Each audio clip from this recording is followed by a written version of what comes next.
하나님께 영광의 박수 올려드리겠습니다. 감사합니다. 네, 3일 동안도 수고 많으셨습니다. 남은 3일도 힘내시고, 그리고 말씀 무엇보다도 우리에게 힘이 없음을 말씀이 우리를 이끌어 가주시기를 기도하는 저와 여러분들 되기를 축복합니다. 저는 다시 한번 이 누가복음을 이렇게 묵상하면서 또 다시 호기심이 들었습니다. 왜 굳이 예수님은 불편하시게 그냥 혼자 이렇게 뻥 하고 나타나실 수도 있잖아요. 왜 굳이 이 가정을 택하시고, 왜 굳이 10달 동안 우리 인간처럼 그렇게 엄마 뱃속에서 그 답답한 곳에서 그렇게 있으셨을까? 하나님이시잖아요, 그죠? 그래서 예수 그리스도로 인간으로 태어나시는 것도 물론 인간의 몸으로 태어나야 인간이죠, 그죠? 하나님의 아들이면 하나님인 것처럼 하나님이시고 인간이시여야 되기 때문에 인간의 몸을 통하여서 태어나셨습니다. 그런데 이제 그냥 그런 호기심이 드는 거죠. 왜 굳이 마리아를 선택하시고, 왜 요셉을 선택하시고, 왜 그 가정을 선택하셨을까라는 거죠. 하나님은 스스로 있는 자 하나님의 말씀으로 그냥 그렇게 아기로 이렇게 그냥 갑자기 생길 수 있습니다.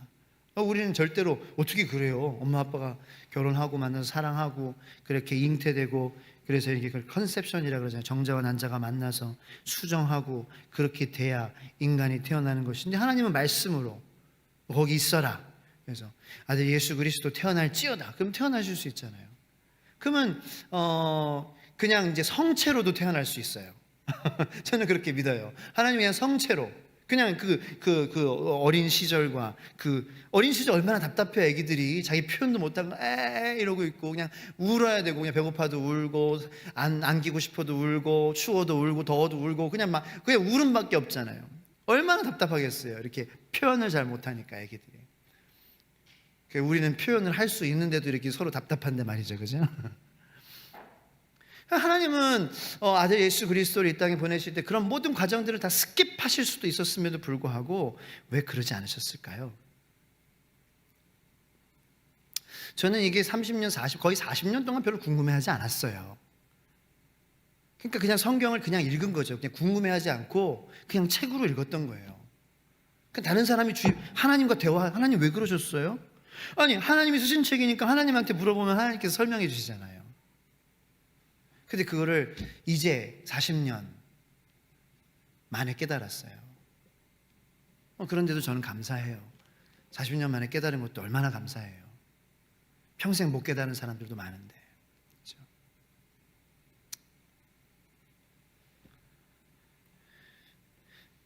그러니까 그런 하나님께 질문하고 할 때 하나님께서 이렇게 말씀해 주셔요. 상길아, 왜냐면은 나는 결과보다 과정을 소중하게 여기는 하나님이기 때문이야.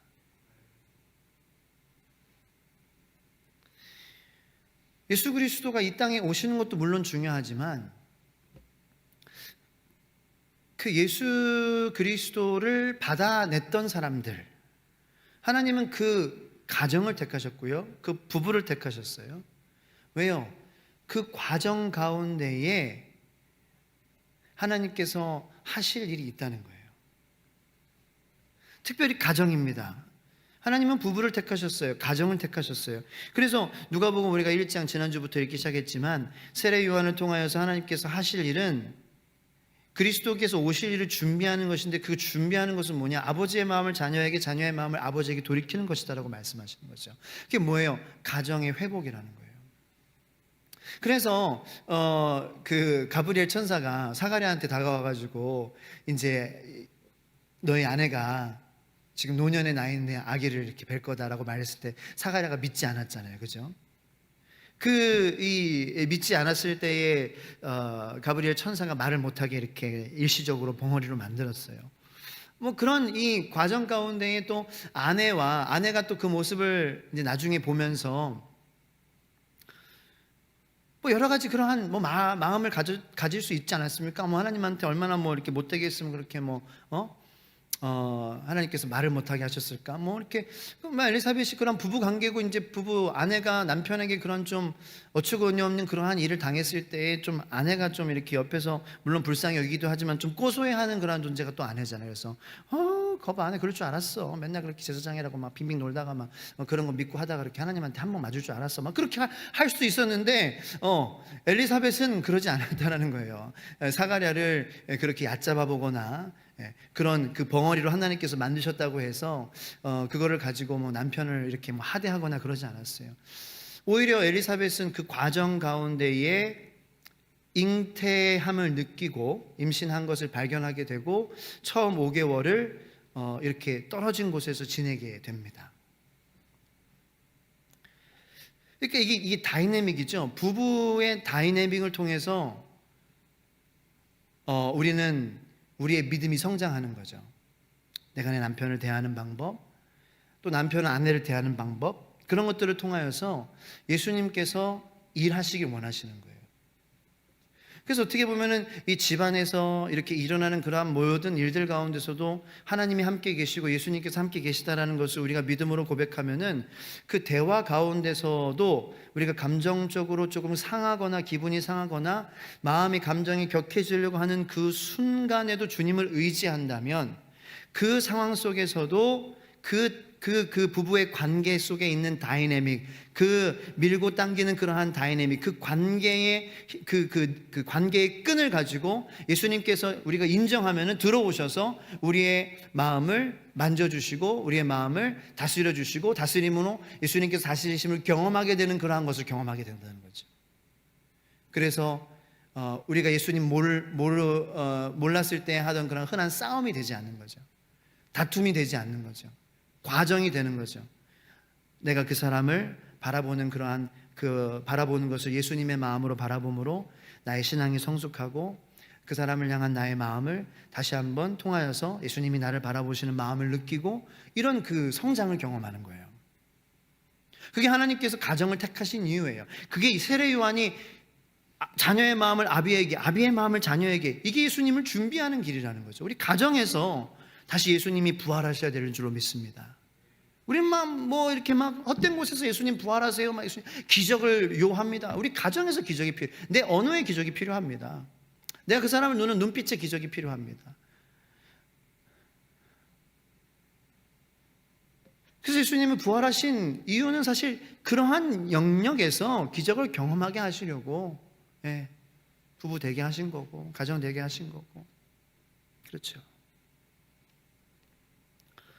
예수님께서 굳이 하나님이신데 왜 어린아이 취급받으시기를 원하셨을까요? 가정이 중요하니까.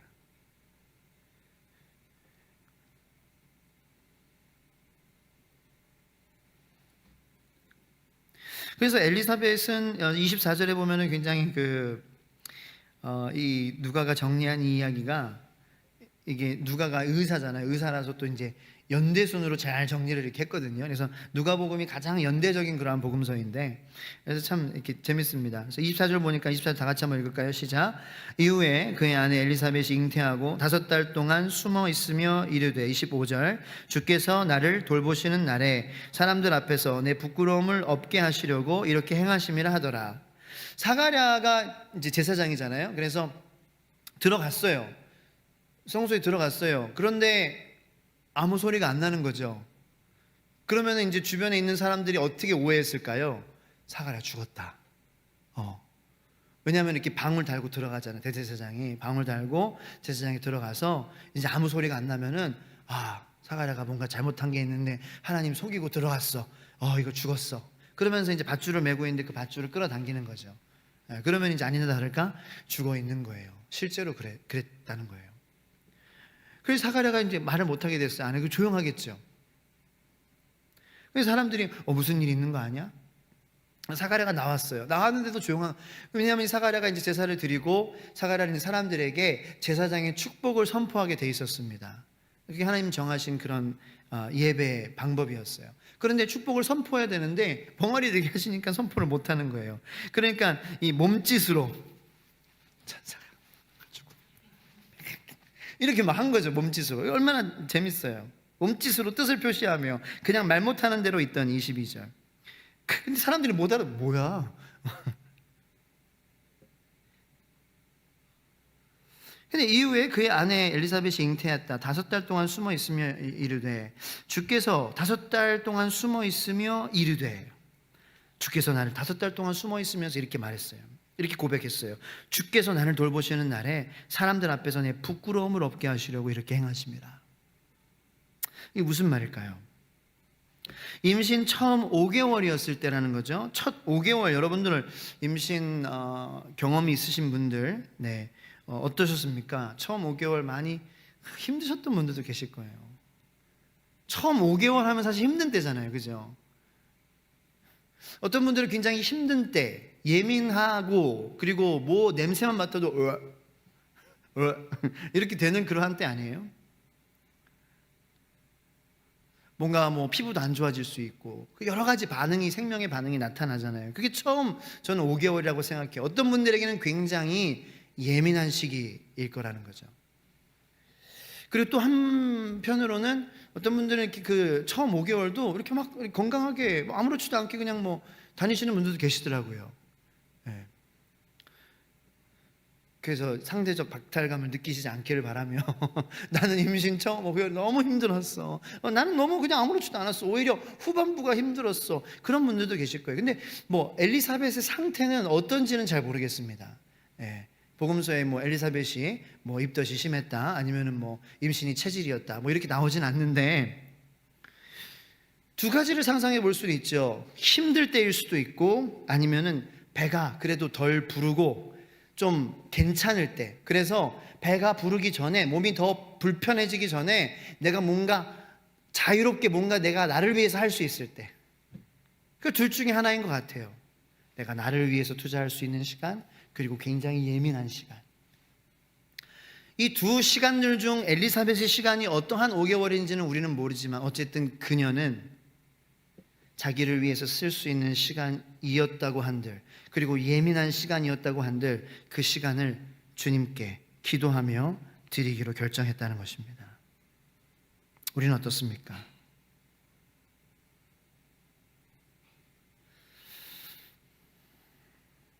엘리사벳이 5달 동안 뭘 했을까요? 5달 동안 뭐 태교 여행 가고 뭐 인터넷 쇼핑하고 그러진 않았을 거예요. 장 보러 가고. 예. 그는 기도했을 것입니다. 그래서 이렇게 고백했죠. 25절에 주께서 나를 돌보시는 날에 사람들 앞에서 내 부끄러움을 없게 하시려고 이렇게 행하심이라. 그러니까 선포했습니다. 그녀는 선포했습니다. 주님께서 나를 돌보시는 날에, 나를 돌보신다라고 선포했습니다. 주님께서 나의 돌보심을 어떻게 깨달을 수 있었을까요?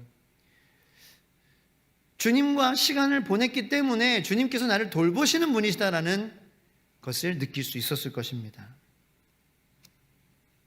그리고 그 5개월 동안 엘리사벳은 하나님, 이 자녀가 예수 그리스도의 길을, 메시아의 길을 준비하는 자가 될 것이라고 말씀하셨는데, 하나님, 이 내 안에 있는 이 생명이 메시아를 준비하는 그러한 사람으로 주님 써주시기를 제가 원하고 어떻게 제가 키워야 되겠습니까? 아마 이런 많은 고민, 하나님 앞에서 이 자녀를 어떻게 키울 것인가, 하나님께서 말씀하신 것을 잊지 않고 키우기 위해서는 내가 뭘 해야 될 것인가, 내가 나의 삶을 앞으로 어떻게 살아야 될 것인가, 내가 하나님을 어떻게 믿어야 될 것인가. 아까 김보경 목사님이 말한 것처럼 내가 하나님을 똑바로 믿어야 될 텐데, 이제는 내가 정말 주님을 똑바로 믿어야지, 이 주님의 약속을 잊지 말아야 되는데 똑바로 못 믿어가지고 주님의 약속을 잃어버리고 하나님의 그 메시아를, 구세주를 준비하는 자가 아닌 오히려 예수님으로부터 멀어지는, 준비를 방해하는 그러한 사람이 되면 안 되는데, 아마 그러한 결심을 계속하고 주님께 도우심을 요청했을 것입니다. 그랬기 때문에 25절에 엘리사벳은 마음 가운데에 평안함을 누리게 됩니다. 그의 삶이 부끄러웠음에 불구하고, 부끄러움이 많은 삶이었음에도 불구하고 주님은 나를 돌보시는 분이시고 내가 주님의 말씀을 의지한다면은 주님은 결국 나의 부끄러움을 없애시는 분이시지, 나를 부끄러움 가운데에 수치를 당하고 모욕을 당하게 하시는 그러한 하나님이 아니십니다라고 정상적이고 건강한 신앙 고백을 하는 그러한 여인으로 5개월 동안 성장했다라는 것입니다. 저는 지난주에 말씀드렸다시피 여러분들이 여러분들의 자녀들에게 존경받는 부모가 되기를 축복합니다. 저도 마찬가지고요. 저도 제 새끼들한테 존경받는 부모가 되고 싶습니다. 그런데 짧은 인생을 지금까지 살아보면서 존경받는 부모님들의 공통점을 보니까 어떠한 부모님들이 존경받냐? 예수님을 정말 전심으로 사랑하는 그러한 부모님들이 자녀들에게 존경받더라고요.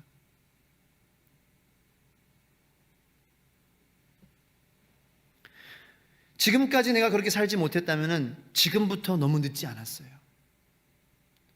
늦었다고 생각할 때가 그때입니다. 너무 늦었어. 아니, 하나님은 아니야. 너무 늦지 않았어. 그거는 마귀의 거짓말이야. 네가 늦었다고 생각할 때, 뭔가 해보려고 결심할 때, 내가 이제 믿음의 아빠가 돼야지. 내가 이제 믿음의 엄마가 돼야지. 내 삶에 많은 부끄러움이 있지만 정말 하나님은 나를 부끄럽게 하려고 하시는 분이 아니라는 걸, 나를 돌보시는 분이라는 것을 내가 받으며 누리며 살아야지. 지금이라도 그렇게 하시면은 여러분들의 지금까지 수년간 내가 자녀들 앞에서 보였던 부끄럽고 불신앙의 그러한 아버지의 그러한 모습들을 하나님께서 도와주셔서 우리 자녀들의 마음을 만져주시고 상처를 만져주시고 그리고 믿음의 그러한 모습이 생각날 수 있게끔 하나님께서 자녀들의 마음을 붙잡아 주실 줄로 믿습니다. 저는 이 25전에 부끄러움을 없게 하시려고 그렇죠. 부끄러움. 엘리사벳이 이제 자녀를 낳지 못하는 것이 그 당시도 그렇고 지금도 이제 불임이나 그런 그 임신으로 많이 힘들어하시는 분들, 그래서 힘들어하셔서 이제 그러한 부분에 대해서 이제 이렇게 얘기를 꺼내기가 저조차도 힘들고, 왜냐하면은 얘기를 잘못 꺼내면 또 그것이 그분에게 이제 부끄러움이고 상처이기 때문에 이렇게 시험에 들 수도 있으니까. 그래서 굉장히 그러한 부분이 부끄러움이라는 거예요. 부끄러움. 그래서 저도 제 부끄러움에 대해서 이렇게 누가 얘기하는 것이 좋지가 않죠. 그리고 제가 또 남의 그러한 부끄러움에 대해서 얘기를 하면 안 되는 게, 부끄러움 때문에 많이 갈등이 일어나는 것 같아요. 세상에 부끄러움 때문에. 사실 싸우는 것도 그렇잖아요. 부부간에 싸우는 것도 이렇게 생각해 보면은 결국에는 그냥 좀 내가 부끄러웠다, 이런 것 때문에 좀 감정이 상하고 좀 이렇게 쏘는 말을 하게 되는 거죠. 왜? 나는 쏘는 말을 해도 돼. 나는 공격해도 돼. 네가 날 부끄럽게 했잖아. 이렇게 되는 거예요. 이 부끄러움이라는 것을 좀 묵상을 했는데 이게 굉장히 우리의 삶에 가까이 있다는 것도 생각했어요. 굉장히 가깝습니다. 부끄러움은 저기 1000마일 2000마일 떨어진 곳에서 우리가 막 어딨어 부끄러움? 아니 여기 있어, 여기 내가 부끄러워. 내가 지금 항상 부끄러워요. 하나님 앞에서 항상 여기 있어요. 바로 여기 가까이 내 마음. 부끄러움이라는 것은 참 가까운 존재다. 그만큼 인간은 실수를 많이 하죠. 실수를 많이 하고 시행착오를 많이 하고 잘못을 많이 하고, 그리고 부끄러움을 느낍니다. 그래서 여러분, 부끄러움 때문에 싸움이 난다고 말씀드렸죠. 나를 부끄럽게 했어. 꼭 싸움이 나는 건 아니지만 어쨌든 부끄러움이 이제 내가 부끄러움을 경험하면은 그게 내 안에 이렇게 쌓여가지고 언제 터질지 모르는 거예요. 사실 우리가 하나님과의 관계에서도 부끄러움 때문에 하지 못하는 것들이 굉장히 많이 있습니다. 대표적으로 기도하지 못하게 하죠. 부끄러움 때문에. 그래서 기도하려고 하면은 이렇게 우리의 마음 가운데 그런 마음이 들죠. 야, 네가 그렇게 하고도 네가 기도할 마음이 너는 지금 너가 무슨 기도를 해? 그래서 우리의 마음을 부끄럽게 하는 그러한 것들을 가지고 기도하지 못하게 방해하는 거예요. 부끄러움 때문에 찬양을 못하는 거예요. 이거는 그냥 단순히 이렇게 뭔가 이런 여기가 무대는 아니지만 여기 위에 이렇게 서서 주목받는 그러한 곳에 이렇게 느껴지는 그러한 부끄러움이 아니에요. 단순히 그런 창피해 이게 아니라 내가 찬양을 한다고. 이 부끄러움 때문에 찬양 못하는 경우도 많아요. 어떤 성도님들은 부끄러움 때문에 공동체 교제를 싫어하시는 분들도 계세요. 네. 목자분들, 부목자분들이 나오세요, 나오세요. 그런데 안 나가겠다는 거예요. 왜 이럴까? 그 마음의 중심에는 뭔가 하나님 앞에서 내가 아직 뭔가 결단하지 못하고 떳떳하지 못한 그런 것 때문에 이렇게 나가서 이렇게 뭔가 삶을 나누고 말씀으로 나누고 서로 위로하고 서로 권면하는 이런 자체가 그런 것이라는 것을 알기에, 그러니까 목장 모임이나 뭐 그런 이 공동체 모임이 그러한 모임이라는 것을 알기에 나는 거기에 해당되지 않아. 왜? 부끄러움이 있다라는 거예요. 부끄러움만 있는 건 아니겠지만, 저는 또 한편으로는 우리가 그러한 수많은 부끄러움을 느낀다는 것 자체가 이 사회가 불완전한 사회구나. 왜냐하면 그만큼 사람들에게 그러한 부끄러움을 안겨주는 사회이기 때문에라는 거죠. 그죠? 정말 좋은 사회라면, 좋은 나라라면 실수할 수 있고 잘못할 수 있고 그런 부분들에 대해서 덮어주고, 그러니까 뭐 심각한 그러한 것들 말고요, 그런 작은 실수들이나 그러한 것들이 사실은 크게 되는 거잖아요. 그러한 것들을 덮어주고 감싸주는 그러한 사회면은 우리가 부끄러움을 잘 모를 텐데, 이 사회에 수많은 신앙인들이라고 하는, 기독교인이라고 하는 그러한 우리들도, 크리스찬이라고 하는 우리들도 이 부끄러움 때문에 하나님 앞에 자주 나가지 못하는 그러한 상황이 벌어지고 있다는 것은 교회도 뭔가 잘못되고 있다는 거죠. 사회는 모임이 잘못돼 가고 있고요, 잘못됐고요. 그만큼 사람들에게 부끄러움을 많이 느끼게 한다는 거예요. 우리가 서로.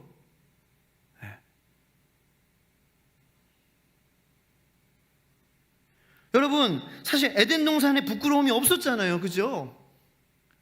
왜요? 부끄럽게 만드는 존재가 없었기 때문입니다.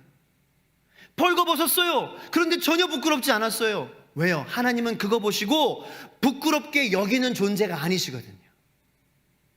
하나님은 우리를 부끄럽게 만드는,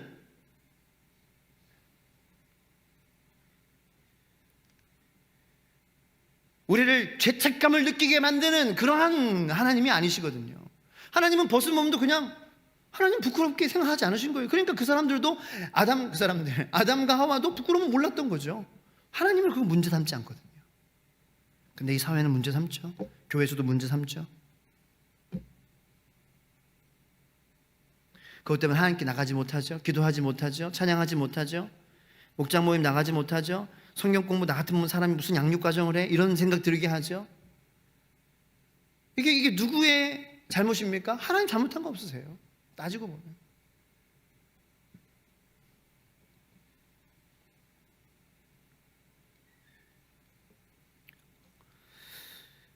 자, 그런 그 부끄러움에 정말 이렇게 찌들어서 사는 우리들이라면 왜 하나님께서는 저는 마리아에게 성령으로 잉태하게 하셨을까? 왜냐하면 그 부끄러운 거거든요. 왜냐하면 약혼했어요. 지금 이 유대 문화에서 약혼은요, 약혼을 파기하기 위해서는 이혼을 해야 돼요. 근데 이혼은 결혼도 안 했는데 무슨 이혼이야. 근데 그 당시에 약혼은 그만큼 시리어스하게 여겨지는 그러한 결혼의 과정이었어요. 거의 결혼한 거였어요. 그 약혼을 파기하기 위해서는 이혼이라는 단계를 정식으로 거쳐야지 약혼이 깨지는 거예요. 그 약혼한 지금 사이입니다. 마리아와 요셉. 지금 이혼이 아니면은 갈라질 수 없는 거예요.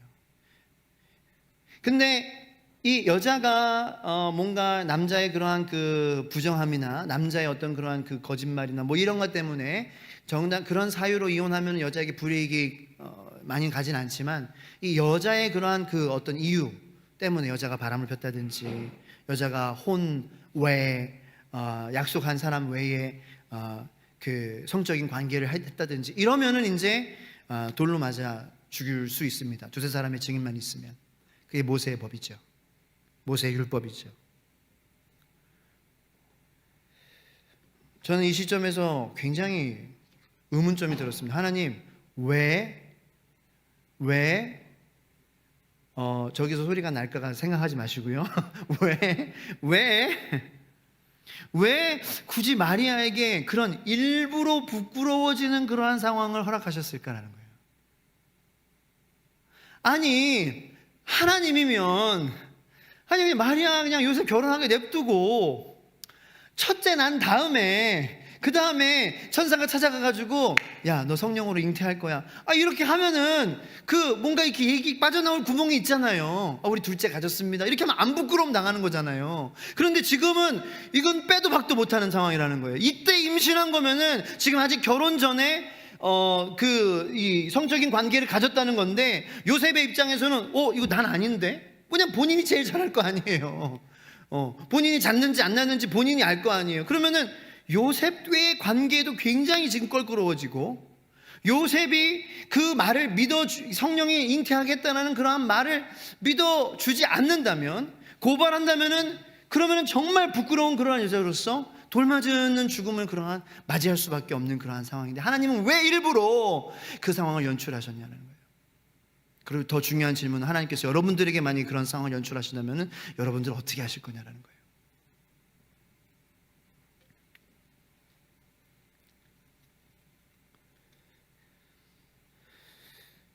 (30절) 말씀을 다 같이 한번 읽어보겠습니다. 30절 말씀 시작. 천사가 이르되 마리아여 무서워하지 말라, 네가 하나님께 은혜를 입었느니라. 저 말씀을 읽으면서 튀어나왔어요. 속으로 생각하니 뭐라고요? 은혜라고요? 은혜라고라. 이 상황에서 지금 은혜라고 얘기할 수 있는 사람이 몇 명이나 될까요?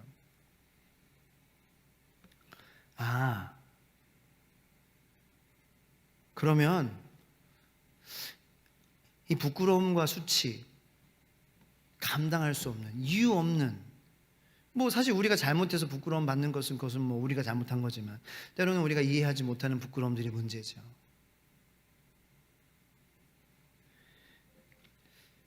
그 이해할 수 없는 그러한 부끄러움과 은혜와 관계가 있다는 것이구나.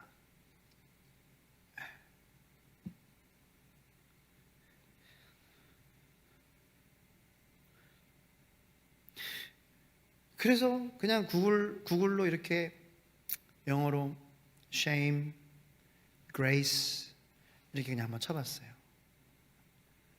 근데 어떤 신부님이 미국인지 어딘지,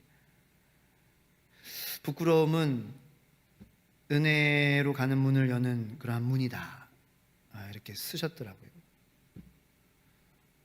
그래서 자세히 보지는 않았어요. 근데 부끄러움은 은혜로 가는 문이라고? 부끄러움이?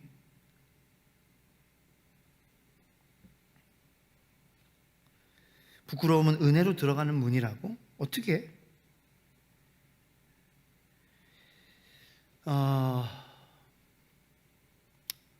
그래서 이제 참 이해가 안 됐어요, 처음에는.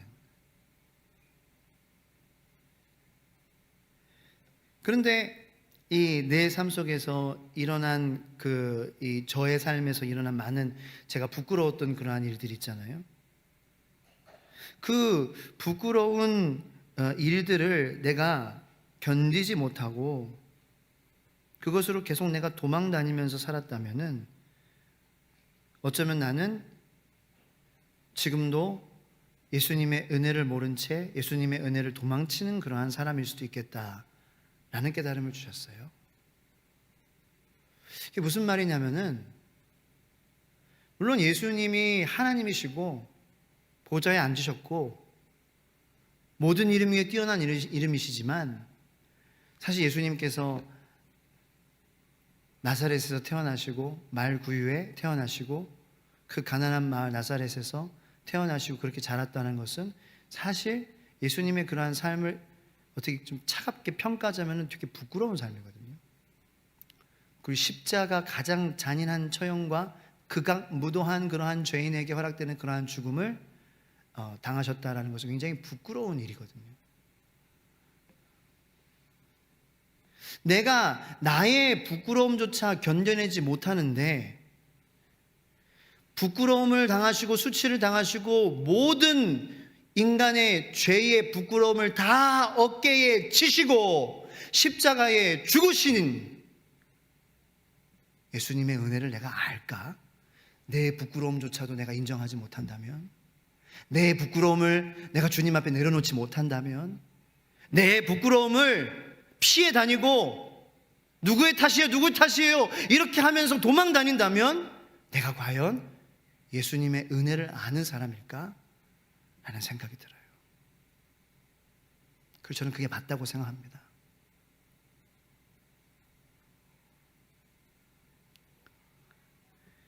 나에게 일어나는 어쩌면 보면은 내가 잘못해서 일어나는 부끄러움이 많죠. 우리들은 사실 이유 없는 그런 부끄러움도 있을 수 있지만, 그죠? 이유 없는 부끄러움도 있을 수 있어요. 근데 이유 있는 부끄러움도 있고 이유 있는 없는 부끄러움도 있고 어쨌든 그러한 부끄러움 속에서 내가 나에게 일어나는 부끄러움을 내가 견디지 못하고 그것을 하나님께 드리지 못한다면은 부끄러움의 상징이 예수님이잖아요. 왜냐하면 죄인을 위해서 죽으셨잖아요. 우리의 부끄러움을 가져가신, 우리의 모든 연약함을, 숨기고 싶은 모든 그러한 죄들, 우리가 까발리지 않아서 그렇죠. 아무도 없는 곳에서 우리가 했던 그러한 모든 것들 다 예수님의 어깨에 다 짊어지시고 십자가에 죽으셨어요. 남자는 우리가 봤던 야한 사진들, 그러한 성적인 그러한 것들, 그러한 죄들, 음란한 죄들, 교만의 죄들, 사치의 죄들, 물질의 죄들, 물질 만능주의의 죄들, 지식에 쌓였던 그러한 모든 죄들 다 예수님의 어깨에 다 얹혀놓고 그 모든 부끄러운 그러한 우리의 모습들 다 예수님의 어깨에 다 얹혀놨는데, 이거는 심지어는 거룩한 부끄러움이죠. 이유 있는 부끄러움이죠. 분명히 천사가 말했잖아요. 우리에게도 성경이 매일매일 믿는 자들에게 약속을 해주고 있습니다. 내가 너와 함께 할 것이다. 내가 너를 고아와 갑오같이 내버려주지 않을 것이다. 내가 너의 하나님이 되고 너는 나의 백성이 될 것이다.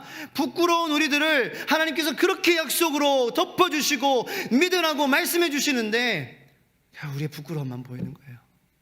나는 부끄러워서 못해요. 나는 부끄러워서 나는 도망 다녀야겠어요. 나는 부끄러워서 나는 못하겠어요. 그러면서 예수님을 믿는다고 하는 게 그게 모순이 아닐까요? 왜냐하면 예수님은 나의 부끄러움의 상징이시잖아요.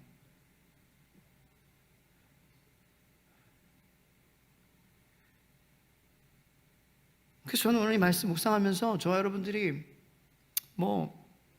세계 평화를 위해서 기도해야 되고 당연히 지진과 홍수로 힘들어하는 형제 나라들을 위해서 기도해야 되지만 일단은 우리의 마음 가운데에 예수님께서 십자가에서 뭐 때문에 죽으셨는지조차도 모르면서 뭘 우리가 어떻게 은혜로 어떻게 살겠어요?